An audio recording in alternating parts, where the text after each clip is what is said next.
안녕하세요. 5월 11일 매일 승리 함께 나누겠습니다. 첫 번째 문단입니다.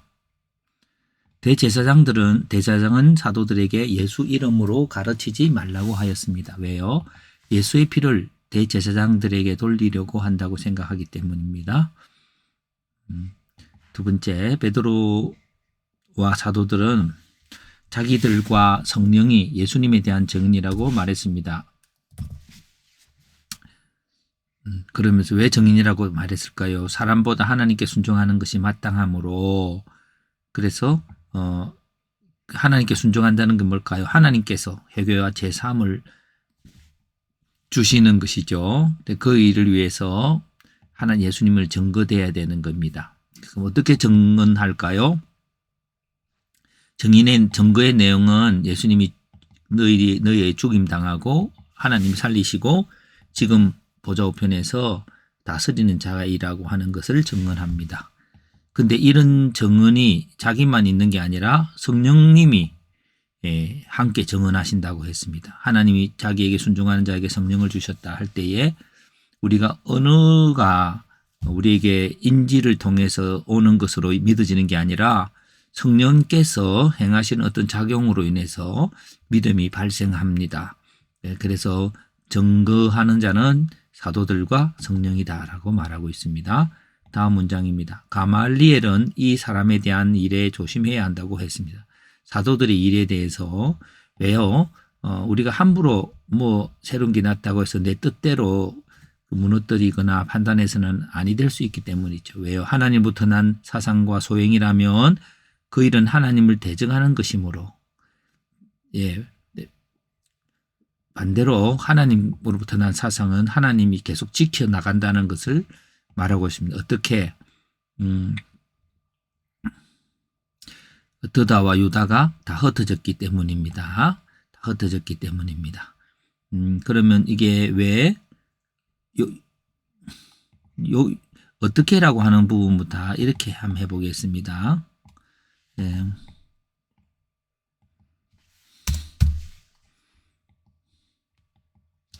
하나님을 대적하는 것이므로 그래서 하나님의 난 사상은 하나님이 지키신다. 라고 하는 것 내용으로 한번 거기에 대해서 유다와 드다는 합당하지 못한 거죠. 왜냐하면 그들끼리 인간이 하니까 그냥 인간을 잠시 불처럼 피었다가 사라지는 것이죠. 그러나 하나님은 영원부터 영원까지 만물을 다스림으로 또 성령님이 믿음을 주심으로 오늘 이 시간 2000년 동안 하나님 예수 그리스도가 믿어지고 그 수많은 핍박 속에서도 된 것은 살아계신 하나님 성령님이 보존하시고 다스리기 때문이지요. 그 다음 문장, 사람들은 사도들을 채찍질하고 예수 이름으로 말하는 것을 금지하고 놓아주었습니다. 사도들은 예수 이름을 위하여 능력받는 일을 합당하게 여겼습니다. 어떻게 기뻐하면서 사도들은 날마다 어디든지 예수는 그리스도라 하고 가르치고 전도하였습니다. 한 문장 요약입니다. 사도들은 전도를 금하는 자들이 있음에도 불구하고 예수가 그리스도가 되심을 어디든지 가르치고 전도했다. 자, 그래서 사도들의 증언에 대한 저항이란 제 주제로 한번 패턴화해 봅니다. 증언하는 자는 사도들이고 금하는 자는 바리새인이요 증언의 내용은 예수 그리스도이십니다. 근데 예수 그리스도의 내용은 뭐냐면은 너희가 죽였고 하나님이 살리셨고 지금 하나님이 임금과 구주가 되게 하셨습니다. 자, 그래 증언의 동기는 우리가 사람보다 하나님께 순종하는 것이 마땅하다고 생각해요. 하나님께 순종함이란 하나님께서 회개와 제사함을 주시려는 뜻에서의 하나님의 뜻이죠. 이런 사도들이 증언을 통해서 회개와 제사함의 역사가 일어나게 하려고 하는 하나님의 역사를 지금도 하나님은 그렇게 임금이 왕이 되어서 다스리고 있습니다. 그것이 회개와 제사함의 역사를 위한 왕으로서 세워짐이라고 요약해 봅니다.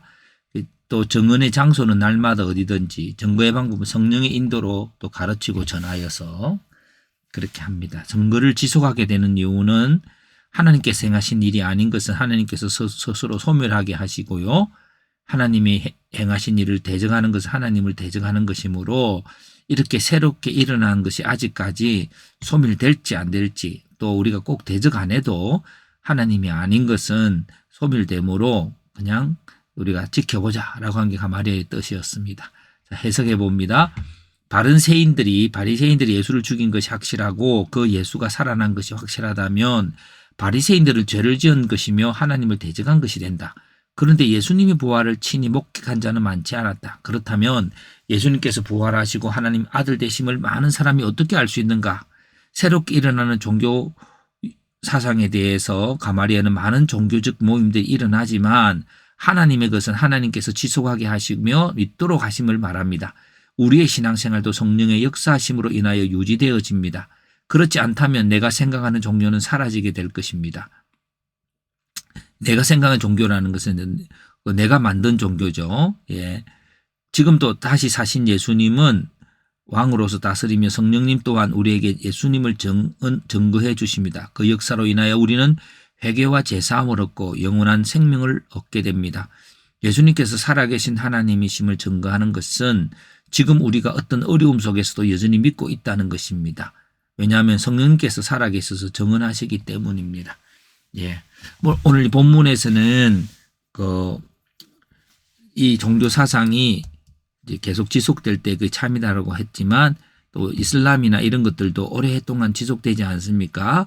예, 그 이유에 대해서는 그들이 갖고 있는 그 율법주의와 같은 사람이 권성징악과 같은 인류의 변치 아니하는 그 보편성 속에서 그들이 종교를 유지하고 있습니다. 그렇지만 예수님께서는 이 보편성을 넘어서서 우리들에게 오는 자비와 은혜, 법을 넘어서는 믿음으로 오는데 이것이 성령의 역사가 아니면 우리가 잘 믿지 못한다는 겁니다. 이렇게 어려운 교리를 성령님이 오셔서 증거하심으로 오늘 이 믿음이 전수되어져 감을 봅니다. 그래서 이것을 해석을 해보면서 바른 믿음이란 어떤 것일까요? 라고 할 때에 바른 믿음, 바른 종교라고 그럴까요? 그렇게 어떤 것일까요? 할 때 하나만 보면 하나님께 스스로 계시하시며 믿는 자들을 보존하시지요. 장애와 거부 속에서도 기쁨으로 그들이 하게 하는 그것은 성령님께서 역사하시는 거죠. 믿음을 보존하는 분이 성령이시다라고 하는 겁니다. 그래서 오늘 하나님의 성령이 임하셔서 물이 바다를 덮은 같이 여호와를 영광을 인정하는 것이 온 세상에 가득하게 되어지는 그 일은 성령님이 행하십니다. 예, 그것을 믿고 또 우리가 전한 게 아니라 하나님의 영이 영원토록 전해심을 보고 우리의 믿음이 참된 것임을 다시 한번 더 확신하시기를 바랍니다.